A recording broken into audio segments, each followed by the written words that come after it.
সীতাঙ্গ বাপার জন্মগ্রহণ তাহলে এটা পুরোনো অনুষ্ঠান আমার ভলিয়া চকরামে করিলে সীতাঙ্গ বাপার জন্ম জনক তো ଆମ ଗାଁ ରୂପେ ଲେଖା ହଉଛି ତା ଝିଅ ଦିଗା ସୀତା ହଉଛି ରୂପେ ଲେଖା ଜନକ ପାଠ ରାମଳା ତମର ଆଜ୍ଞା ରାମଳା ରୂପେ ଲେଖା ଜନକ ଆଉ କେବେ ଜନକ ବୋଲି କହିବ ତାହେଲେ ସୀତାଙ୍କ ବାପା ନାଁ କଣ ଶିରୋଧ୍ୱଜ ଜନକ ଜନକ ହଉଛି ତାଙ୍କ ସାଙ୍ଗିଆ ତାଙ୍କ ନାମ ହଉଛି ଶିରୋଧ୍ୱଜ ଇଆଡୁ ସିଆଡୁ କଥା ବେହେରା କହିବା ତାଙ୍କ ସାନ ଭାଇନା ବାମେ କୁଶଧ୍ୱଜ ତାଙ୍କ ସାନ ଭାଇନା କୁଶଧ୍ୱଜ ବଡ଼ ଭାଇନା ଶିରୋଧ୍ୱଜ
ଲକ୍ଷ୍ମୀ ରାଜାଙ୍କର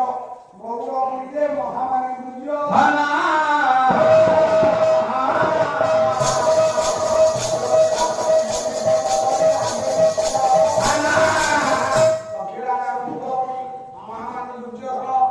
ଝିଅକୁ ବିବାହ କରିବା ପାଇଁ ବାବୁ ଆଗେ ଉଠିଲା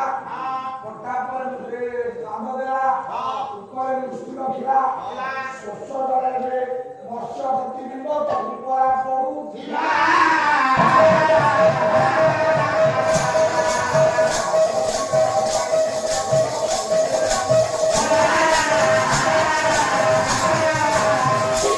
ଦୁର୍ଯ୍ୟୋଧନ ଧନୁକୁ ପାଣିରେ ମାଛ ଧରିବ ବୋଲି ଆଜ୍ଞା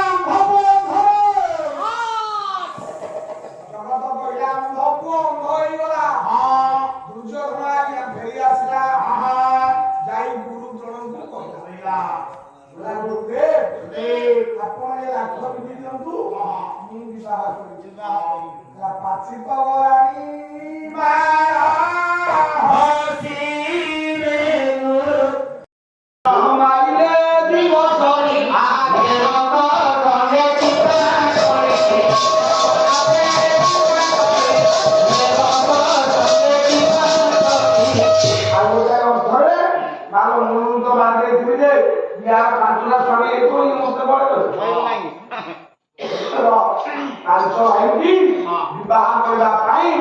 द्रौपदी की नहीं से कुंभारशाला विवाह राजा द्रुपद पहुंचला द्रौपदी को धरी द्रुपद बसला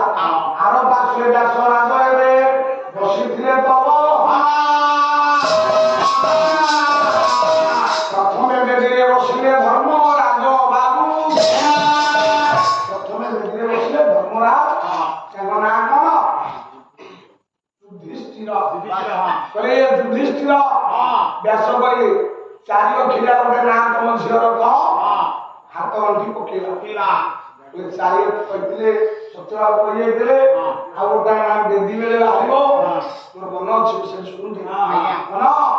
कहले ये है युधिष्ठिर झील ना युधिष्ठिर तथा याज्ञसेनी स्वाहा कहले आ गोटे पुओ मोर अछि नामटा तार भीम भीम कृष्ण को बाहर भीम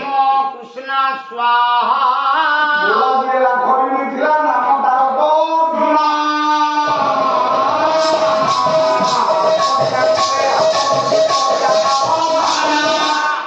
अर्जुन द्रौपदी ना हाथ तथा अर्जुनस्य द्रौपदी स्वाहा तल भाई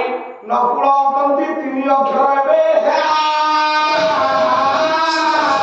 पांचाल राजकन्या पांचाली हाथ गंठी तप पांचाल राजकन्या पांचाली यथा नकुलस्य पांचाली स्वाहा भाई मंत्री सहदेव आनु बेदी देव द्रुपद को व्यास देव कहले चारि अक्षरिया नाम गोटे कुओ द्रुपद परिवार रो झियो नाम चारि अक्षरिया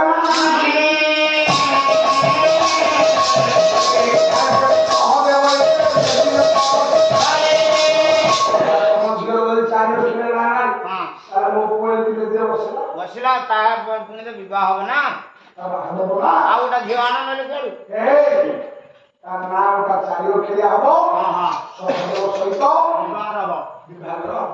आउ कहीं चारि अखिरिया ना खोजा आ घरिया को बेड़ा नहीं सेपटे कहीं आ गोटा ना अच्छी एक बड़ा ए यार सर गोटा झील हाँ कौची गोटा अरे इनका अभिशप्त गालिया तू हम नहीं रे तू सुंदर गालिया नहीं तू गारे वार्ड मेंबर कदली गछरे बंधा है कदली गछरे बंधा है पुणी तू एक कोला सब वाला कर दी कारण गोटा दंडर झियो जेतु तब एक कोला भी पा जाए एक कोला चाहे झियो ये हां काउका नाच ताले कह विवाह कइला कला जो जो न बंधा भारी कोई बाबा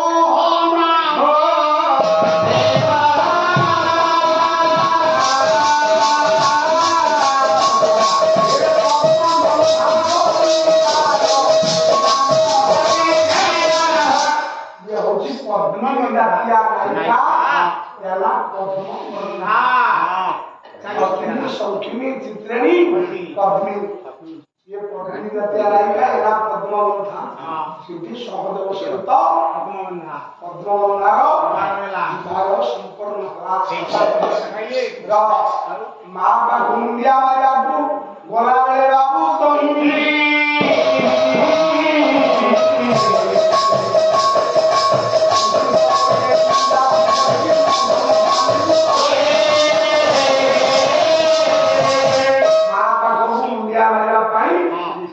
भाई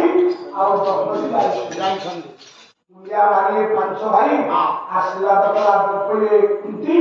किंतु बोही जतबेले मुंडिया मारला रही जा जदि मो कथा तू रखिबू ताहले मुंडिया मारी मो कथा जदि न रखिबू ताहले तू जेबे मुंडिया मारिबू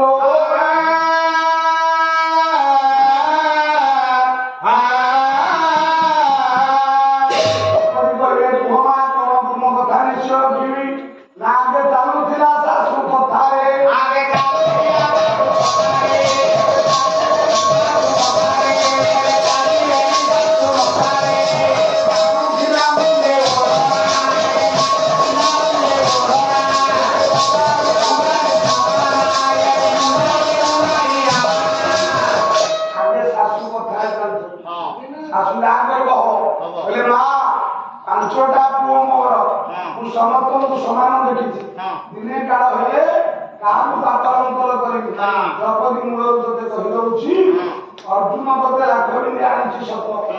आंश आई प्रति समान दृष्टि देउथिबु तुबा खाद्य खाइला बेला को अधिक भीम कुटी देबु खाइला बेले जदि 500 भाई कटो एटा अधिक मागे देबु ताकू दबु मा सेटा बड़ खियाटा एटा बड़ खियाटा ताकू दबु मा नद भाई कहू नै देबो ମୁଁ ଏତିକି କହିଲି ଦ୍ରୌପଦୀ ତଥା କହିଲେ ଦ୍ରୌପଦୀ ଆଜ୍ଞା ମାଗିଲେ ମା ତମ କଥା ରଖିବି କହିଲେ ମା ଯଦି କୋଉ ଦିନ ପାତ୍ର ମନ୍ତ୍ର କରିବୁ 5 ଭାଇ ମଧ୍ୟରେ ମାଲୋ ପଡ଼ି ଏବେ ତ ହୋଇଲା ଘର ପଡ଼ି ଲାଗି ଦାଣ୍ଡରେ ପଡ଼ିଲେ ବିଶ୍ୱ ଯୁଦ୍ଧ କରା ତୁ ଜାଣିଛୁ ମୁଁ କିଏ ମୁଁ ଜାଣିଛି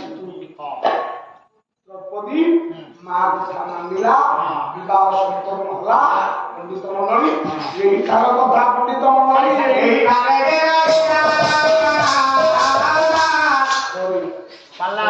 चंपती पिता ऋषिकेश रहस्य माता नागेन्द्र रहस्य श्रद्धांजलिकर नामरे मानसिक कला परिवेशन आज्ञा 200 टका देइछन से हमकु गामछा देबे बोली कहिसंती काली देबे कहिसंती हां आज्ञा बाकी रहला केरे आज्ञा आशीर्वाद से नहीं जाइछंती आज शंकर उडियार गोटा पाला बोलले के शंकर उडियार आ गोटा पाला अछि लडुखिया पाला गया पर अरे वाह से आ गोटा पाला बोली हां लडु देला के शंकर उडियार बहु नाम अमूल्या लड़ू देला बोली शंकर को घर बाहर कर देला अमूल्या कांदी कांदी जंगल में रखला एपटे शंकर साहू वाला हां दान धर्म कला दक्षिणा पाई दे ठिकमाले खिनो शंकर साहू आसिला केते दिन गला गोया ब्रह्म से दक्षिणा पाईनी केते दिन पर गोया ब्रह्म दक्षिणा पाई आसिला शंकर कहला गोया ब्रह्म आसी जा कोई दबु एपो बापा मरगले कोई बापा जाइले बंधु वाला बापा जरा बेंटी वाला बापा मरु मरी गले कोई बापा कहले मरु कहले तो कोया ब्राह्मण कहला जदि तो बापा मरी गले मु ब्राह्मण लोक मो पैसा मारा हला मु गंगा करबा पूर्वरु तो बापा अग्नि देखिबा चाहू कहली ना एपो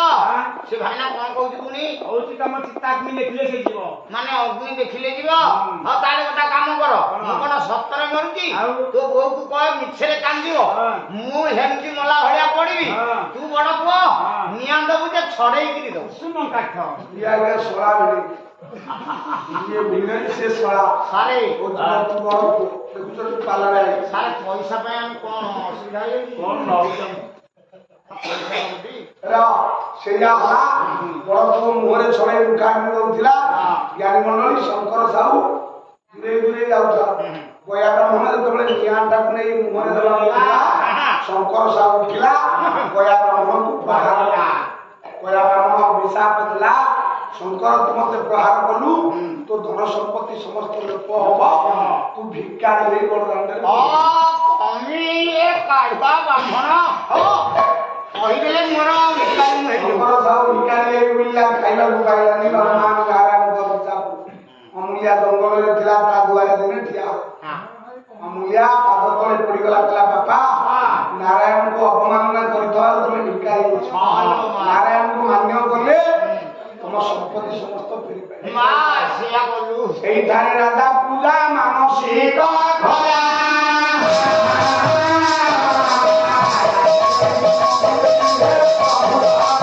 ରାଜା ସେଇଠାରେ ମାନସିକ କଳାକାର ପ୍ରଭୁ ଆପଣଙ୍କୁ ଶିଖେଇ ଦେବି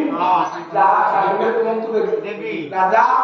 ସେଇଠାରେ ଶଙ୍କର ସାହୁ ମୋ ଧନ ଫେରେଇ ଦିଅ ମତେ ଧନ ଫେରି ପାଇଲା ନାରାୟଣଙ୍କ ପୂଜା କଲା ମଝିରେ ନାରାୟଣଙ୍କୁ ରଖି